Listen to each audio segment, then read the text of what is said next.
دي تحياتي. اللي مازال ما سمعش بنظام البريكس او لا ما كيعرفوش يمشي يقلب عليه شويه، نحاولوا نديروا غدا ان شاء الله واحد الحلقه عليه.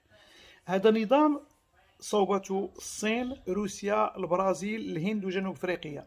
هذا نظام الدفع جديد كيعتمد على فلوس حقيقيه، ماشي فلوس بحال الدولار اللي ما عندها حتى قيمه، ما كاين غير طبع طبع طبع طبع وعطي للدول وغرق الناس في الكريديات باش تبقى الهيمنه الامريكيه. دابا الهيمنه الامريكيه سالت مع هذا النظام البريكس اللي ان شاء الله غادي يكون بمثابه اللهم اضرب الظالمين بالظالمين، هو ربي ضربهم ببعض.